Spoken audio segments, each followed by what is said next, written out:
Lo que vamos a hacer ahora va a ser analizar el- a las masas, cómo se comportaron después del choque. Entonces vamos a copiar esto.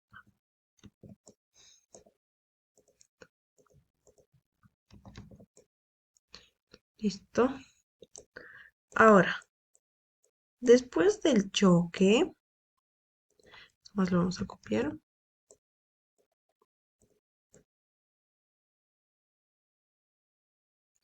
En el problema mismo nos dice que después de la colisión, la primera masa se desvía 37 grados de la dirección original.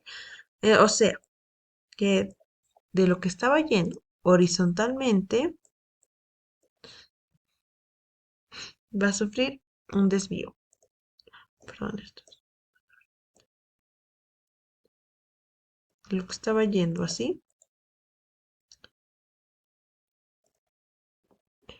se va a desviar 37 grados.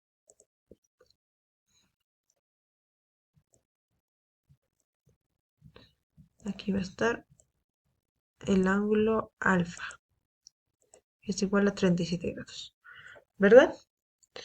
Ahora, lo vamos a descomponer esto en sus componentes. Aquí va a estar un vector y aquí va a estar el otro vector. El vector con rojo va a ser el vector en el eje X de la velocidad 1. Nos colocamos velocidad 1 en X. Y el de aquí arriba va a ser velocidad 1 en el eje Y. Y lo propio en acá, en la masa número 2. Ser de otro colorcito, lo vamos a descomponer igual, porque se supone que igual va a sufrir movimiento, en este caso. Lo vamos a descomponer.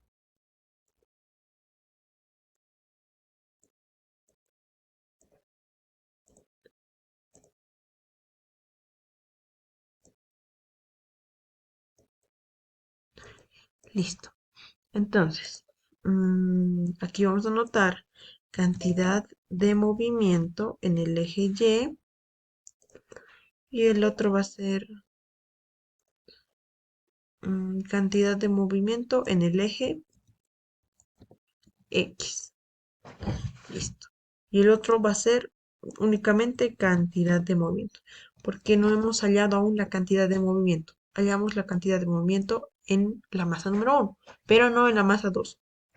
Por eso estamos anotando cantidad de movimiento en 2. Ahora, para la esfera número 1 nos vamos a centrar únicamente en la esfera de acá, la masa 1. La vamos a analizar aquí abajo. Vamos a ver el comportamiento de su movimiento. Se supone que la esfera estaba viniendo así. Perdón, estamos descomponiendo ahora. Estaba viniendo así, pero sufrió una inclinación. Perdón, después de la colisión presenta un ángulo. Y ese va a ser el ángulo con el que va a partir. Sigue. Entonces colocamos ángulo alfa. Listo. Y esto lo estábamos descomponiendo, ¿verdad? De esta manera, como vectores. Ahora, la velocidad después de la colisión, recordemos que yo lo puse con un asterisco.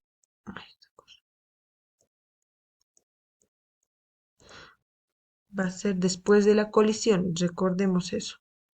Después de la colisión. Es igual a 0.8 metros sobre segundo. Listo. Lo anotamos. Y tenemos que hallar la velocidad en X, velocidad 1 en X y la velocidad 1 en Y. Listo. Ahora, para la velocidad 1 en X. Vamos a hallar también por catetos. Lo que vamos a hacer va a ser,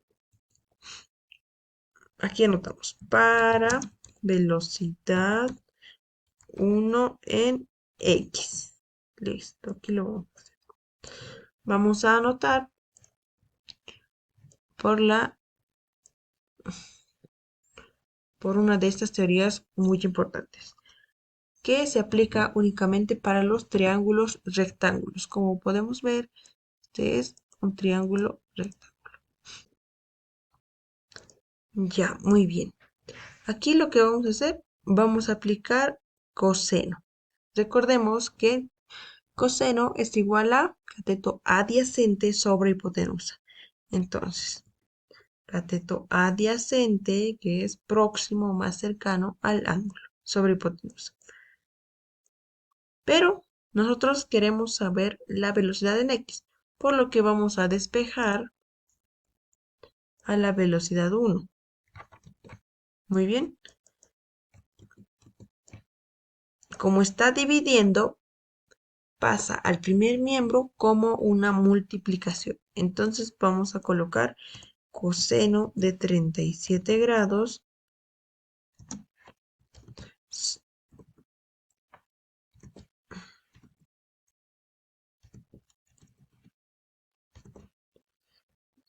coseno de 37 grados por,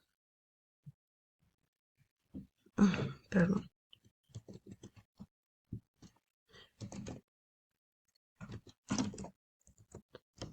multiplicado por la velocidad 1 prima. Voy a poner con asterisco. Pero esto va a ser igual a la velocidad 1 en X. Lo único que tenemos que hacer es reemplazar datos. Tenemos coseno de 37 grados multiplicado por la velocidad 1' que nos da en el ejercicio es 0.8 metros sobre segundo.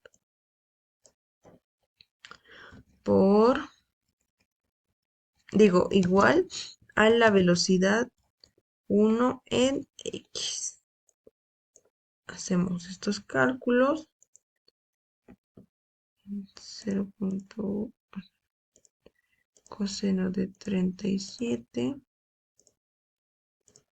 por 0.8. Nos sale 0.63. Entonces lo vamos a redondear a 0.64.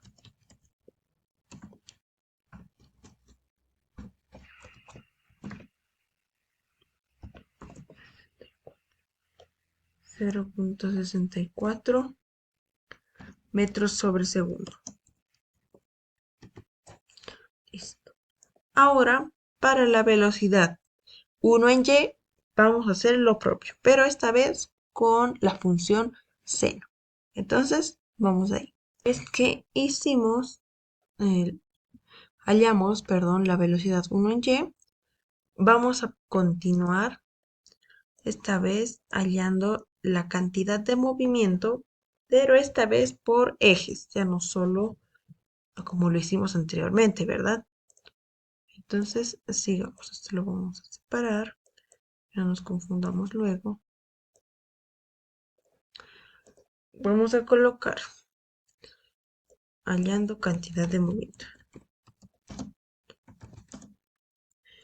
en ejes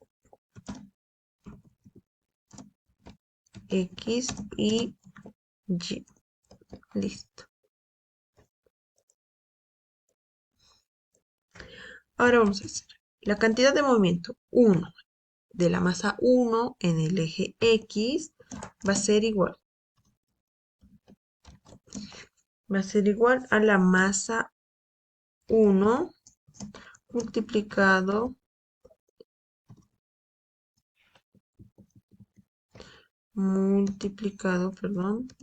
por la velocidad 1 en X. Por algo hemos descompuesto para aplicarlo posteriormente acá. Entonces decimos, la cantidad de movimiento 1 en X va a ser igual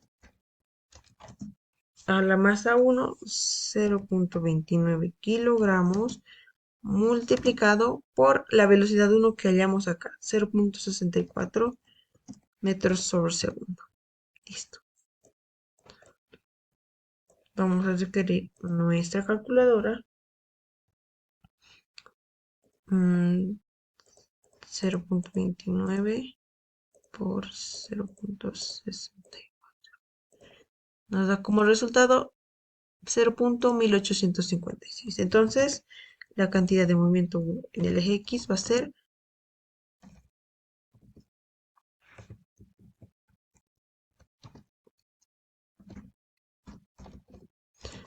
igual a 0.1500, ¿cuánto era? 1856, que fácilmente lo podemos redondear a 0.18.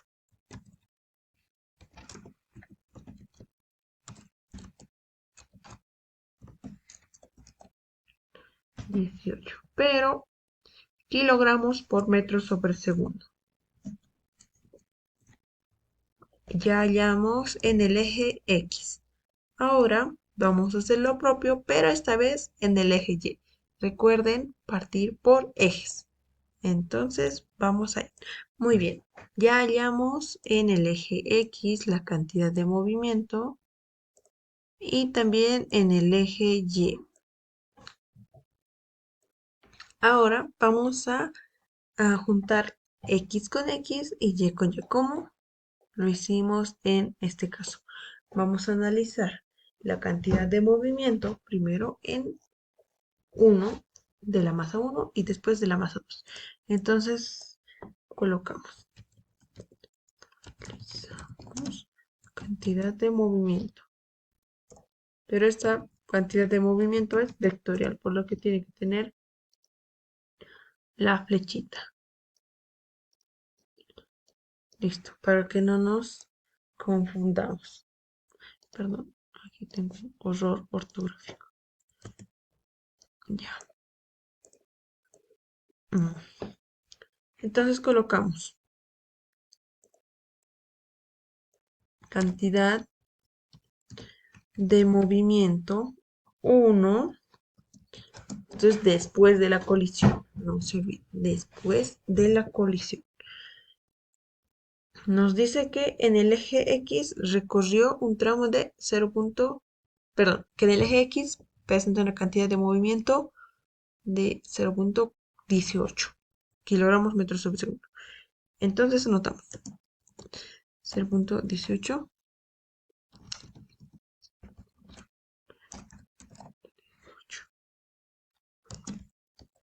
punto y coma, y en el eje Y de 0.14. Listo. Ahora, eso es la cantidad de movimiento 1. ¿Qué nos falta? La cantidad de movimiento 2. Pero como no tenemos ningún dato, ¿qué es lo que vamos a hacer? 0. Perdón, va a ser simplemente anotamos cantidad de movimiento 2 en X y cantidad de movimiento